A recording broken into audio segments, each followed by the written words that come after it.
Welcome students, स्वागत आप सभी का अपनी इस मैथमेटिक्स की ऑनलाइन क्लासेज में 14th चैप्टर हम लोग स्टार्ट कर चुके हैं त्रिविमीय ज्यामिति, जिसमें हमने 14.2 एक्सरसाइज जो है वो कल स्टार्ट कर दी थी। बच्चों उसमें हमने किसी रेखा की समीकरण के बारे में पढ़ा था, सदिश समीकरण और कार्तीय समीकरण, और दो अलग अलग कंडीशंस में। पहली कंडीशन ये थी कि किसी बिंदु से गुजरने वाली तथा किसी सदिश के समांतर रेखा का समीकरण और दो बिंदुओं से होकर गुजरने वाली रेखा का समीकरण, जिसमें हमने सदिश और कार्तीय दोनों ही रूपों का अध्ययन किया था। बच्चों उसी के ऊपर बेस्ड पर्सनालिटी 14.2 के कल हमने 3 क्वेश्चन कंप्लीट कर लिए थे। आज हम बढ़ते हैं चौथे क्वेश्चन की तरफ। देखिए बच्चों, हमें उस रेखा का सदिश समीकरण ज्ञात करना है जो बिंदु 2, -1 और 1 से गुजरती है। तो बच्चों सिंपल आप समझ सकते हैं कि यहाँ पर ए सदिश जो है वो हो जाएगा 2i कैप माइनस का j कैप और प्लस का k कैप, और यहाँ पर इस रेखा के समांतर है तो इस रेखा के दिक् अनुपात 2, 7 और -3 है। इसलिए बच्चों यहाँ पे b सदिश जो है वो हो जाएगा 2i कैप प्लस का 7j कैप और माइनस का 3k कैप। चूंकि बच्चों हमें रेखा की सदिश समीकरण ज्ञात करनी है, तो देखिए बच्चों रेखा की सदिश समीकरण जो है उसका फॉर्मूला आपको बहुत अच्छे से पता है। सदिश समीकरण का फॉर्मूला होता है आर सदिश बराबर ए सदिश प्लस लैम्डा बी सदिश। तो देखिए बच्चों आर सदिश बराबर ए सदिश है आपके पास यहाँ पे 2i कैप माइनस का j कैप और प्लस का k कैप, और प्लस में बच्चों यहाँ पे हो जाएगा लैम्डा, और बी सदिश का मान आपके पास है 2i कैप प्लस का 7j कैप और माइनस का 3k कैप। तो बच्चों यही हो जाएगा इसका सॉल्यूशन। तो बच्चों आपको केवल यहाँ पे ए सदिश और बी सदिश के बारे में ही यहाँ पे पता लगाना होता है कि ए सदिश क्या होता है। तो ए सदिश जिस बिंदु से होकर रेखा गुजरती है उसका स्थिति सदिश। तो बच्चों यहाँ पे ए सदिश हो जाएगा 2i cap minus j cap और k कैप, और बच्चों यहाँ पे समांतर सदिश दे रखी है। यहाँ पे चूंकि समांतर रेखा के दिक् अनुपात 2, 7 और -3 है, और हमें पता है कि दो समांतर रेखाओं के दिक् अनुपात हमेशा समान होते हैं। इस वजह से इस रेखा के दिक् अनुपात यानी कि बी सदिश जो है वो दिक् अनुपात के अनुसार 2i cap plus 7j cap और -3k कैप होंगे। और इस फॉर्मूले में जैसे ए सदिश और बी सदिश की वैल्यूज रखेंगे तो हमें अभिष्ट समीकरण जो है रेखा की प्राप्त हो जाएगी। क्वेश्चन नंबर 5 देखिए बच्चों, हमें यहाँ पे एक रेखा की कार्तीय समीकरण दे रखी है और हमें यहाँ से इसके सदिश समीकरण जो है वो ज्ञात करनी है। तो देखिए बच्चों सिंपल हम यहाँ पे कार्तीय समीकरण को देखकर ये पता लगा सकते हैं कि रेखा जो है वो कौन से बिंदु से गुजरती है। तो देखिए बच्चों कार्तीय समीकरण से स्पष्ट है कि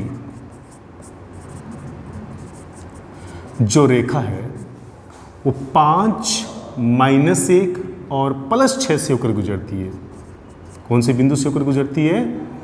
बिंदु 5, -1 और +6 से गुजरती है। तो देखिए बच्चों जब बिंदु कंफर्म हो जाए तो यहाँ से हमें सदिश रूप में ए सदिश जो है वो हमें प्राप्त हो जाएगा।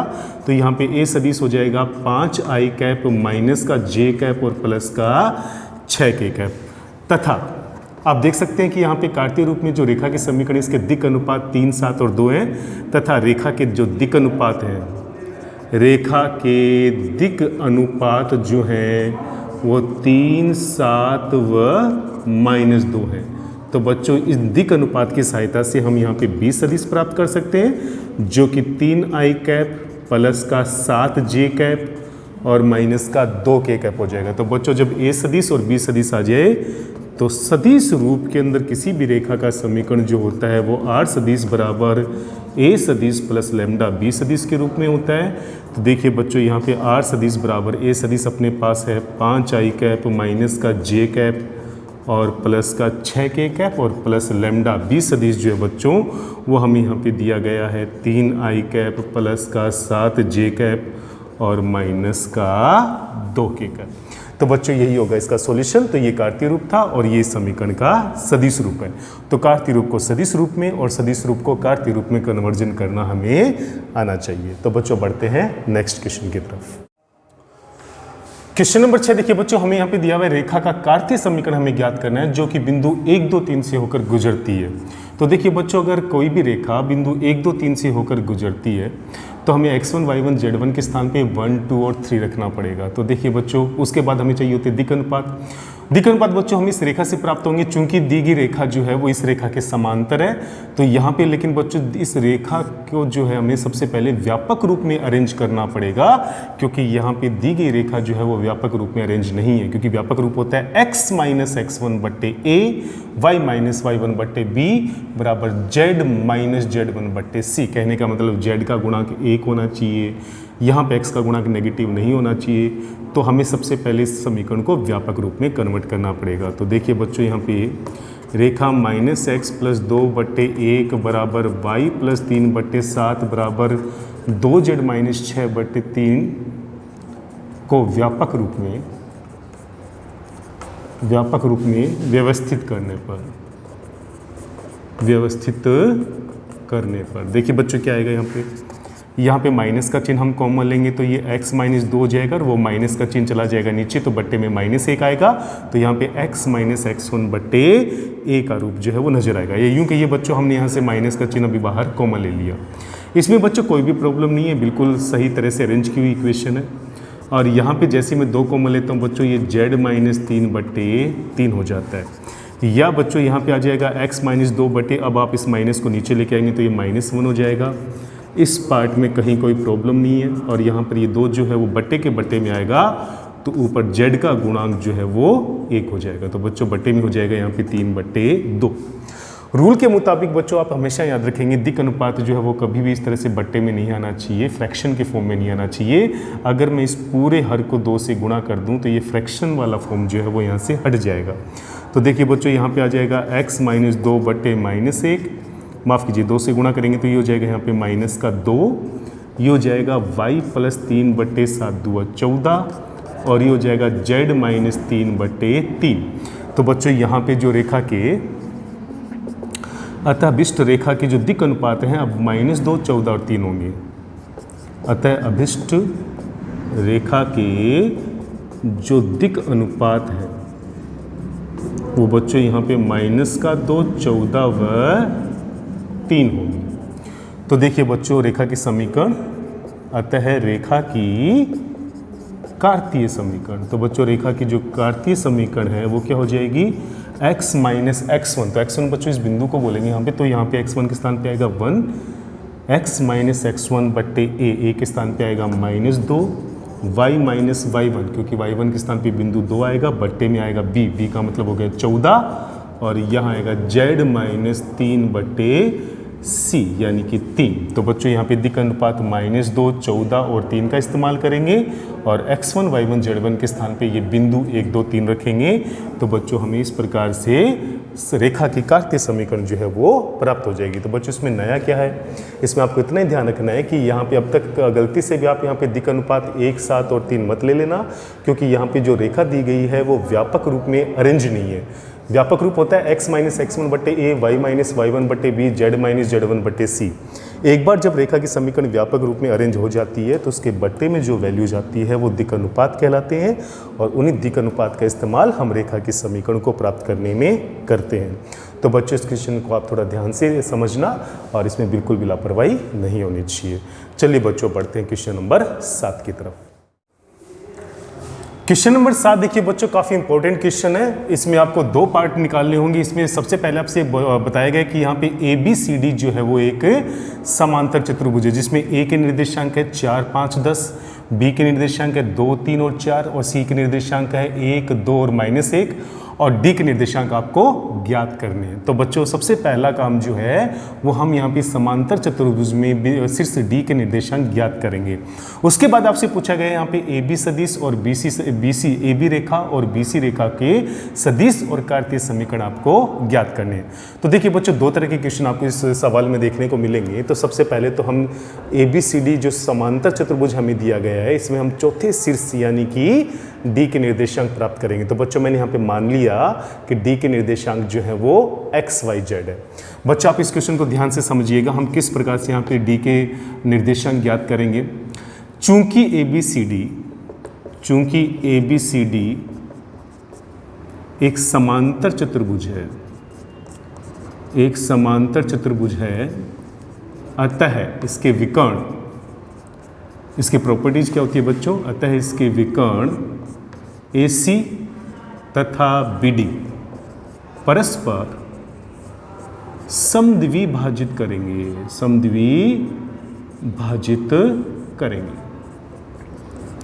तो देखिए बच्चों ABCD जो है वो एक समांतर चतुर्भुज है, इस वजह से बच्चों ये दोनों विकर्ण AC और BD एक दूसरे को यहाँ पे बिंदु P के ऊपर समद्विभाजित कर रहे हैं। तो बच्चों कहने का मतलब बिंदु P जो है वो AC का भी मध्य बिंदु हो गया और बिंदु P जो है वो BD का भी मध्य बिंदु हो गया। अतः बिंदु P के निर्देशांक हम दो अलग अलग स्थितियों में निकालेंगे, जब ये AC का मध्य बिंदु हो और जब ये BD का मध्य बिंदु हो।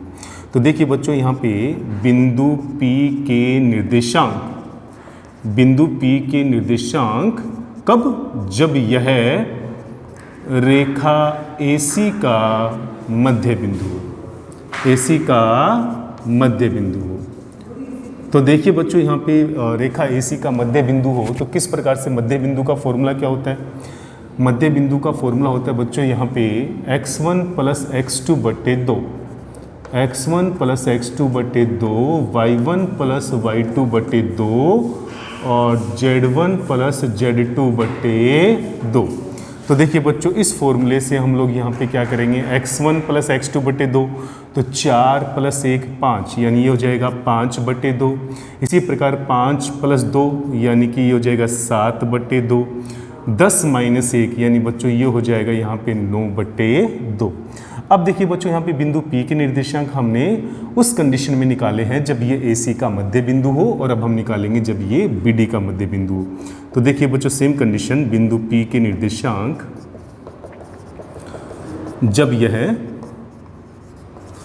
जब यह BD का मध्य बिंदु हो, फॉर्मूला वही रहेगा बच्चों।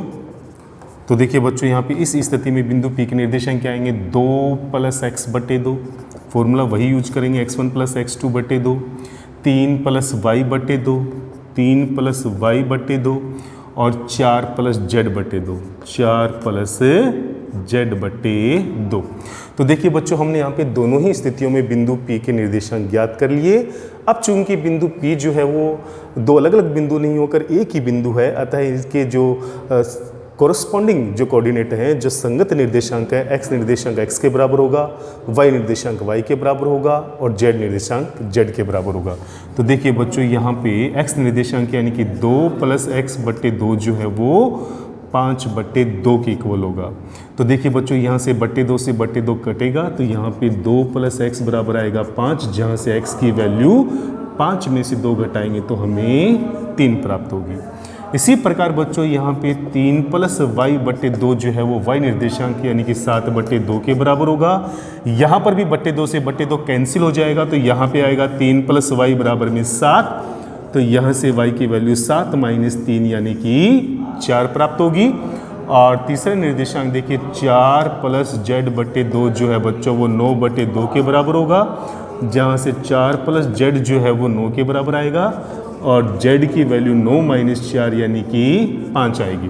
तो बच्चों x y z की वैल्यू यहाँ पे आ गई 3, 4 और 5। तो देखिए बच्चों यहाँ पे जो शीर्ष D के निर्देशांक हैं वो हो जाएंगे 3, 4 और 5। तो बच्चों D के निर्देशांक हो जाएंगे यहाँ पे 3, 4 और 5। तो बच्चों आप समझ गए होंगे किस प्रकार से हमने यहाँ पे शीर्ष D के निर्देशांक प्राप्त किए हैं। तो यहाँ पे हमने समांतर चतुर्भुज की प्रॉपर्टीज़ का इस्तेमाल किया कि समांतर चतुर्भुज के विकर्ण जो है वो एक दूसरे को समद्विभाजित करते हैं और दोनों ही कंडीशन में हमने बिंदु P के निर्देशांक निकाले, जब ये AC का मध्य बिंदु हो और जब ये BD का मध्य बिंदु हो। और दोनों ही निर्देशांकों को जब हमने आपस में बराबर किया तो बच्चों हमारे पास x y z की वैल्यूज आ गई, अर्थात शीर्ष D के निर्देशांक हमें प्राप्त हो गए। ये तो हो गया बच्चों इस क्वेश्चन का पहला पार्ट। अब हम यहाँ पे रेखा AB और BC जो कि दो बिंदुओं से होकर गुजर रही है, इसका सदिश और कार्तीय समीकरण हमें ज्ञात करना है। देखिए बच्चों बचा हुआ पार्ट हम निकाल रहे हैं। यहाँ पे हमें सबसे पहले यहाँ पे निकालना है रेखा AC का सदिश समीकरण। तो देखिए बच्चों रेखा AC का सदिश समीकरण हम कैसे निकालेंगे। सिंपल बच्चों फॉर्मूला आपको पता है, दो बिंदुओं से होकर गुजरने वाली रेखा के सदिश समीकरण का फॉर्मूला R सदिश बराबर A सदिश प्लस लैम्डा B सदिश माइनस A सदिश होता है।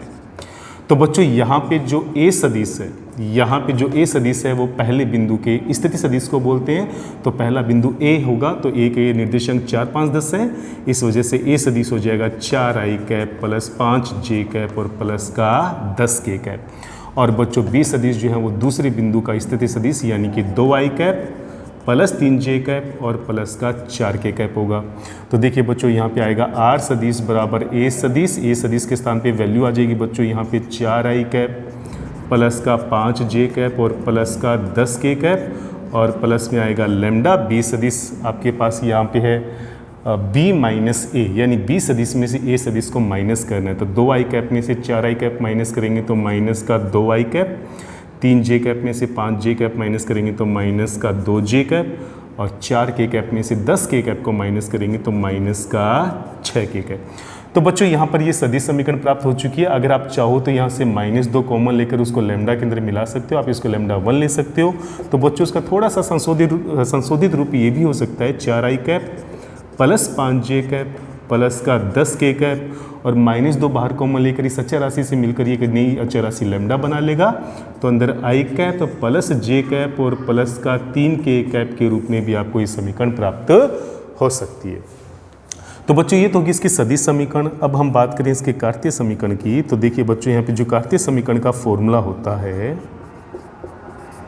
कार्तीय समीकरण का जो फॉर्मूला होता है वो होता है बच्चों x माइनस x1 बटे x2 माइनस x1, दो बिंदुओं से गुजरने वाली रेखा के कार्तीय समीकरण का फॉर्मूला x माइनस x1 बटे x2 minus x1, y minus y1 बटे y2 minus y1, z minus z1 बटे z2 माइनस z1। तो देखिए बच्चों यहाँ पे क्या आएगा x माइनस x1, x1 का मतलब हो गया यहाँ पे पहले बिंदु के निर्देशांक से, तो x माइनस 4 और बट्टे में देखिए बच्चों आपके पास यहाँ पे आ जाएगा जो दिक् अनुपात 1, x2 माइनस x1 करेंगे तो यहाँ पे बच्चों -2 और -6 आए थे, तो यहाँ पे आ जाएगा आपके पास -2, यहाँ पे आ जाएगा y माइनस y1, तो y1 के स्थान पे बच्चों यहाँ पे है 5 और y2 माइनस y1 का मतलब हो जाएगा बच्चों 3 में से 5 घटाएंगे तो यहाँ पर भी -2 आएगा और z माइनस z1 का मतलब बच्चों यहाँ 10 से है और z2 माइनस z1 यानी 4 में से 10 माइनस करेंगे तो माइनस का 6 आएगा। अब देखिए बच्चों हम यहाँ पे -2 का भाग देकर इस समीकरण को चेंज भी कर सकते हैं। तो यहाँ पर संशोधित समीकरण आ जाएगी आपके पास x माइनस 4 बट्टे 1, ये हो जाएगी यहाँ पे y माइनस 5 बट्टे 1 और इसी प्रकार यहाँ पे आ जाएगा z माइनस 10 बट्टे प्लस का 3। तो बच्चों यहाँ पर इस रेखा की समीकरण जो है वो आपको प्राप्त हो जाएगी। तो बच्चों रेखा की सदिश समीकरण और कार्तीय समीकरण हमने प्राप्त कर ली। अब बच्चों हमें यहाँ पे प्राप्त करनी है रेखा BC, रेखा BC की सदिश समीकरण। तो देखिए बच्चों सबसे पहले हम सदिश समीकरण की बात करें तो रेखा BC भी दो बिंदुओं से होकर गुजरने वाली रेखा है, तो इसका फॉर्मूला भी यहाँ पे r सदिश बराबर a सदिश plus lambda b minus a के इक्वल होगा। ये बच्चों यहाँ पे क्या आएगा r सदिश बराबर a सदिश बच्चों है आपके पास 2, 3, 4 का स्थिति सदिश, तो यहाँ पर आ जाएगा 2i cap plus 3j cap और प्लस का 4k कैप और बच्चों यहाँ पे b सदिश, जो b सदिश है बच्चों वो हो जाएगा आपके पास 1i कैप प्लस का 2j कैप और माइनस का k कैप और माइनस का वापस a सदिश लिखेंगे तो यहाँ पर आ जाएगा 2i कैप प्लस का 3j कैप और प्लस का 4k कैप।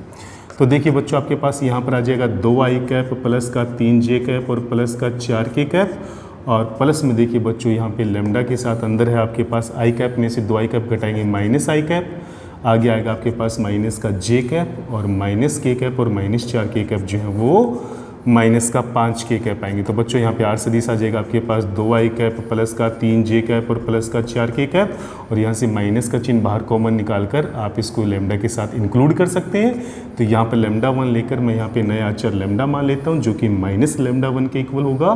तो यहाँ पे आएगा प्लस का i कैप प्लस का j कैप और प्लस का 5k कैप। तो बच्चों ये तो होगी इसकी सदिश समीकरण और अब हम बात करते हैं बच्चों इसकी कार्तीय समीकरण की। तो देखिए बच्चों फॉर्मूला होगा x माइनस x1। तो देखिए बच्चों बिंदु है 2, 3 और 4, क्योंकि यहाँ पे BC की कार्तीय समीकरण ज्ञात करनी है तो x1 y1 z1 के स्थान पे तो बिंदु 2, 3, 4 और x2 y2 z2 के स्थान पे 1, 2 और -1 लेंगे। तो x माइनस x1 बटे x2 माइनस x1 करेंगे बच्चों, तो यहाँ पे दिक् अनुपात के स्थान पे 1 2 और 5 लेना पड़े 1 1 5 लेना पड़ेगा, और बिंदु के स्थान पे 2 3 और 4 लेना पड़ेगा। तो बच्चों x माइनस x1 बटे x2 माइनस x1 करेंगे तो 1 आएगा, y माइनस 3 बटे 1 आएगा, और यहाँ पे z माइनस 4 के बट्टे में यहाँ पे 5 आएगा। तो बच्चों फॉर्मूला वही रहेगा, x माइनस x1 बटे x2 minus x1, y minus y1 बटे y2 माइनस y1, और z माइनस z1 बटे z2 माइनस z1 करेंगे बच्चों, तो यहाँ -1 और -5 आएगा, और सब में से जब माइनस कैंसिल करेंगे तो 1 1 और 5 आएगा। तो बच्चों इस प्रकार से हमने इस क्वेश्चन को पूरी तरह से कंप्लीट कर दिया, जो कि 2 पार्ट में डिवाइड था, जिसमें हमें शीर्ष डी के निर्देशांक भी ज्ञात करने थे, और हमें यहाँ पे रेखा AB और BC की सदिश और कार्तीय समीकरण ज्ञात करनी थी। तो बच्चों सवाल काफ़ी आसान है, आपको केवल इसके ऊपर अभ्यास करना होगा। आज के लिए हम लोग इतना ही करेंगे, बचे हुए क्वेश्चंस को कल हम कंप्लीट कर लेंगे। तो कल तक के वीडियो का इंतजार कीजिएगा। किसी भी प्रकार का कोई भी डाउट हो तो जरूर पूछिएगा। जय हिंद, जय भारत।